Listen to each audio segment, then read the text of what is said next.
বেশ কিছু সেতু দেখাবো আপনাদের, ব্রিজ যেগুলো খুব গুরুত্বপূর্ণ এবং যেগুলোর দিকে নজর দেওয়া জরুরি। যেমন ধরুন জলপাইগুড়ির এই ব্রিজটি, বয়সের ভারে আস্তে আস্তে এই ব্রিজ বসে যাচ্ছে। দ্রুত যদি এই ধানতলা সেতু বা ধানতলা ব্রিজের ব্যবস্থা না করা হয় তাহলে ঝুঁকি বাড়ছে পারাপার করতে গিয়ে। কতটা ঝুঁকি, এলাকার মানুষ কি বলছেন শুনুন। ব্রিজটা খুবই দুর্বল হয়ে আছে, একটা পিলার তো ঝুলে আছে। আর বিশেষ করে এইখানেকে যে স্বাস্থ্য আর কি যাতায়াতের অ্যাম্বুলেন্স হইতে সব কিছু সদর হাসপাতালে এগুলো সব কিছু আমাদের এই ব্রিজটা দিয়েই যাতায়াত করে। ব্রিজের বর্তমান যা কন্ডিশন, আমরা প্রচণ্ড আতঙ্কের মধ্যে আছি। ব্রিজের দুইটা পিলার সাইডে ডাইবে গেছে, ব্রিজটা মাঝখানে ঝুলে আছে, যে কোনো মুহূর্তে ভেঙে দুই ভাগ হয়ে যেতে পারে আর কি। আমার সহকর্মী শান্তনু রয়েছে আমার সঙ্গে। শান্তনু, প্রথমত জানতে চাইবো এই ব্রিজ, ধানতলার এই ব্রিজ কতটা গুরুত্বপূর্ণ, কত মানুষ নির্ভর করে আছেন এই ব্রিজের উপর। দ্বিতীয়ত জানতে চাইবো কত পুরনো এই সেতু। দেখো, 30 বছরেরও পুরনো এই সেতু, কিন্তু দেখা যাচ্ছে কোনো রকম সংস্কারই হয়নি এই সেতুটির, এবং তার ফলেই কিন্তু আজকে এই ক্ষয়াটে অবস্থা। এবং এই সেতুর সঙ্গে পার্শ্ববর্তী 20টি গ্রামের সরাসরি যোগাযোগ, এবং আশপাশের আরও কয়েকটি গ্রাম কিন্তু এই সেতুর উপর নির্ভরশীল। তাদের যাতায়াত, চিকিৎসা পরিষেবা থেকে শুরু করে স্কুল, কলেজ, এবং কি এলাকা কৃষিজীবী এলাকা, সেই এলাকার কৃষকরাও কিন্তু তাদের কৃষিপণ্য এই সেতুর উপর নির্ভর করে নিজে আসা নেওয়া করেন। এবং এই সেতুটি 30 বছর আগে তৈরি হওয়ার পর থেকে যেটা স্থানীয়দের অভিযোগ, যে এই সেতুটি সংস্কার না হওয়ার ফলে সেতুর যে পিলার রয়েছে তা অনেকটাই বসে গেছে, এবং সেতুর যে সংলগ্ন বিম রয়েছে তা কিন্তু অনেকটাই সরে গেছে। তার ফলে যে কোনো সময় কিন্তু বড়সড় রকমের বিপদ হতে পারে।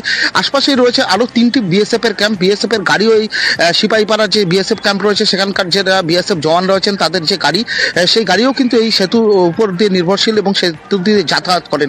তার ফলে সেতুটি যদি কোনো কারণে যদি দুর্ঘটনায় ক্ষতিগ্রস্ত হয় বা কোনো রকম ক্ষতিগ্রস্ত হয়, সেক্ষেত্রে যেরকম প্রাণহানির আশঙ্কা থাকছে, কারণ প্রতিদিন প্রচুর মানুষ এই সেতুর উপর দিয়ে চলাচল করেন। পাশাপাশি এই সেতুটি যদি কোনোভাবে ভেঙে পড়ে তাহলে কিন্তু রীতিমতন বলা যেতে পারে 20-25টি গ্রামের যাতায়াত সম্পূর্ণভাবে বিচ্ছিন্ন হয়ে পড়বে। কারণ এই ধনতলা একটি বড় রকমের একটা দিঘি, এবং সেই দিঘির জল যেটা গিয়ে পড়ছে, বিলের জল কিন্তু যমুনা নদীতে গিয়ে পড়ছে। তার ফলে এটিকে পারাপার করা কিন্তু অসম্ভব হয়ে দাঁড়াবে।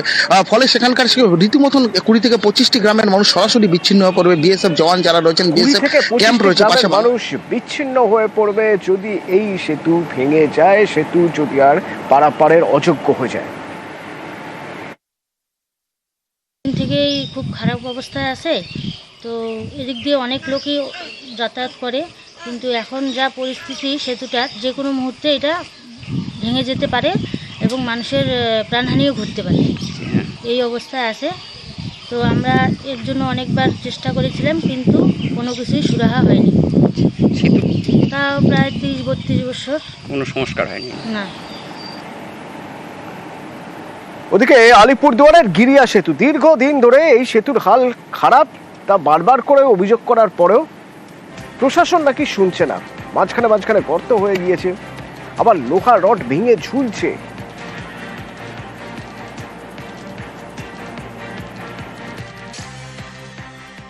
ব্রিজের সমস্যা তো আমার বোধ ক্লান্তি আমি ওইখানে দেখতেছি। ব্রিজটা মাঝখানটা এতটাই ডাউন হয়ে গেছে, দীর্ঘদিন থেকে অ্যাক্সিডেন্টের হার দিন দিন বেড়ে চলেছে। এই গত কয়েকদিন আগে একটা টোটো অ্যাক্সিডেন্ট হয়েছিল, যান প্রাণের ঝুঁকি নিয়ে সেই ব্রিজ পারাপার হতে লাগে।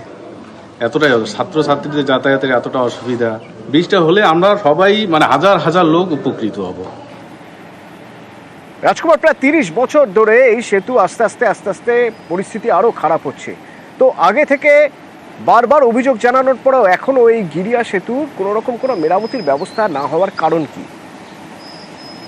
দেখো অতনুদা, মূলত এটা এই গিরিয়া সেতু মেরামত না হওয়ার কারণ মূলত হচ্ছে তালবাহানা।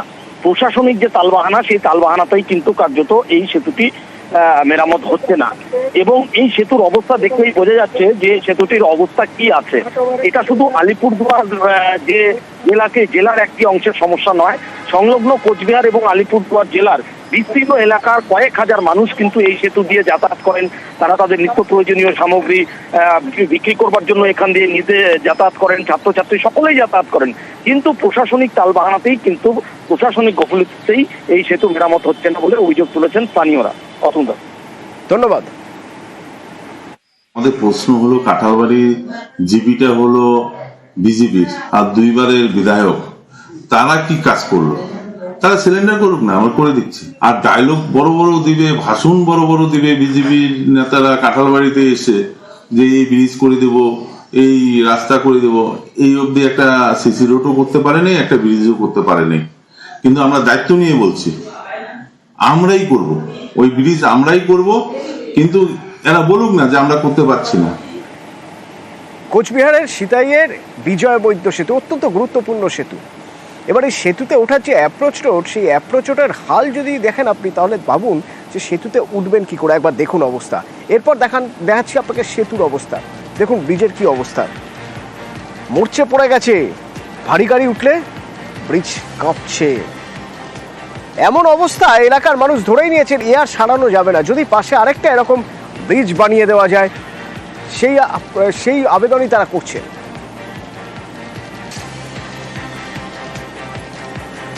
শুভঙ্কর রয়েছে আমার সঙ্গে। শুভঙ্কর, এই ব্রিজটার হাল এমনই যে এই ব্রিজটা বোধহয় আর সারানো যাবে না। সেক্ষেত্রে প্রশাসন কি ভাবনা চিন্তা করছে? এলাকার মানুষ তো চাইছেন নতুন একটা ব্রিজ হোক। হ্যাঁ, একেবারেই অতনু, তোমাকে জানিয়ে রাখি, এই সিতাই ব্লকের এই সেতুটি কিন্তু গুরুত্বপূর্ণ সেতু এবং বাম আমলে আজ থেকে প্রায় বছর 25 আগে এই সেতুটি তৈরি হয়েছিল। বর্তমানে সেতুর অবস্থা এতটাই দুর্বল, সেতুর নিচের লোহার স্ট্রাকচারে মরচে ধরে গেছে, ভঙ্গুর হয়ে গেছে, যে কোনো ভারী যানবাহন উঠলে কাঁপতে থাকে। ফলে যে কোনো দিন সেই সেতুটি ভেঙে যেতে পারে বলে বাসিন্দাদের আশঙ্কা। তাই বাসিন্দারা এই এলাকায় এই জায়গায় একটা গিরিধারী নদীর ওপর নতুন সেতুর দাবি করছেন। যদিও গোটা বিষয়টি নিয়ে স্থানীয় বিধায়ক সঙ্গীতা রায় তিনি যেটা জানিয়েছেন যে স্থানীয় সাংসদের সঙ্গে তিনি কথা বলেছেন এবং সাংসদের যে সাংসদ উন্নয়ন তহবিলের টাকায় সেইখানে সেতু তৈরির একটা পরিকল্পনা রয়েছে, এমনটাই জানিয়েছেন বিধায়ক সঙ্গীতা রায়। অতনু, ধন্যবাদ। খুব ভয়ঙ্কর চলে, হ্যাঁ, অবস্থা খুবই খারাপ আর কি। এই যে আপনারা বালি পাথর নির্মাণ সামগ্রী নিয়ে যাতায়াত করেন, ভয় লাগে না? ভয় তো লাগে, পুরো ভয় ভয় করে যাই, হ্যাঁ, পুরো ভয়। মানে যে ব্রিজটা নড়ে তো, নড়ে, গাড়ি গেলে নড়ে তো। এই ব্রিজটাতে এই বড় বড় গাড়িগুলা বালু বজরি নিয়ে যাওয়া নিষেধ, তথাপিও নিয়ে যাচ্ছে, কখন যে ভাঙি পড়ে কোনো ঠিক নেই। আমরা খুব দুঃখিত এই ব্রিজটা নিয়ে, আমরা চলাফেরা করিয়া খাইতে পারি না। এখানে আছে গাবুয়া, কালীরহাট, নাকারজান, তামাগুড়ি, জাটিগাড়া, বড় বাংলা, অনেক গ্রাম আছে, অন্তত 3-4 হাজার। কিন্তু সবাই ভয় ভয় করিয়া যাইতে পারতেছে না। নকশালবাড়িতে সেচ নালার উপর একটা কালভার্ট তৈরি করা হয়েছে যাতে পাশের জমিতে যাওয়া যায়, কিন্তু এ তো বেআইনি। এভাবে তো কালভার্ট বানানো যায় না। এভাবে বেআইনি নির্মাণ করা সম্ভব হলো কিভাবে? বিশ্বজিৎ রয়েছে আমার সঙ্গে, সরাসরি বলতে পারবে। বিশ্বজিৎ, দেখো, একেবারে সেচ নালার ওপর অবৈধভাবে এই কালভার্ট নির্মাণ করা হচ্ছে। তবে কার মদতে এই নির্মাণ হচ্ছে তা নিয়ে কিন্তু অবশ্য প্রশ্ন তুলছেন স্থানীয় বাসিন্দারা। কারণ এই হাতিঘিসা গ্রাম পঞ্চায়েতের প্রধানের এলাকা এই মঙ্গল সিংহ, সেখানেই দেখা যাচ্ছে যে জমি মাফিয়াদের সুবিধা করতেই এই সেচ নালার ওপর কালভার্ট নির্মাণ হচ্ছে, যা পুরোপুরি অবৈধ। প্রধান বলছেন তার কাছে এর কোনো অনুমতি নেই, কে বা কারা কেন করছেন তা নিয়েও কিন্তু তিনি জানেন না। তবে গোটা ঘটনায় কিন্তু স্থানীয় বাসিন্দারা অভিযোগ করছে যে এই সেচ নালার ওপর কালভার্ট হলে আগামী দিনে কিন্তু সেচ নালার যে আয়তন তা কিন্তু ছোট হবে এবং এতে কিন্তু চাষের কিন্তু সমস্যা দেখা দিতে পারে। তবে গোটা বিষয়টি নিয়ে ভূমি রাজস্ব দপ্তর তারা কিন্তু কোনো ধরনের অভিযোগ না পেলেও তারা আগামী দিনে বিষয়টি নিয়ে পরিদর্শন করবে এবং যদি অবৈধভাবে নির্মাণ হয় তার জন্য তারা সংশ্লিষ্ট দপ্তরকে কিন্তু অভিযোগ জানাবে বলে জানা গিয়েছে। তবে এই সেচ নালা নির্মাণ কারা করছে? প্রধান তো জানেই, প্রধানের নাকের ডগায় অনেক কাজই হয়ে যাচ্ছে, প্রধান তো নাকের তেল দিয়ে ঘুমাচ্ছে। কেউ বা কারা জমিটি কিনছে, কেনার পরে হয়তো কেউ মাধ্যমেই কালভার্টটা বানাচ্ছে আর কি। কালভার্ট তৈরি করবে প্রাইভেট, নিজেদের ইউজ করার জন্য, তখন প্রধানের পারমিশন অথবা বিডিও পারমিশন অবশ্যই দরকার। তো দেখবো, আমাদের সংগঠনভাবে আমরাও দেখবো। আমাদের থেকে কিছু পারমিশন নেওয়া হয়নি। যত আমাদের কমপ্লেন আসছে তখন আমি কাজটা বন্ধ করেছি। তারপরে আরো কে করতেছে ওটা আরো বলতে পারতেছি না আমি, ওটা কিছু আমার জানা নাই, মানে কেন করছে। পুরো কাজটা ইলিগালি চলছে? হ্যাঁ, চলতে ছিল, তখন আমি বন্ধ করছি, তারপরে আরো শুরু করছে ওরা। 2 বার হয়ে গেছে বন্ধ করা। না, আমাদের কাছে এরকম তো কোনো অভিযোগ নেই এখনো পর্যন্ত। অভিযোগ জমা করুক, আমরা দেখে নেবো, আইন অনুযায়ী যা বন্দোবস্ত করা সেটা হয়ে যাবে। না, উইদাউট পারমিশন তো কিছুই করা যাবে না।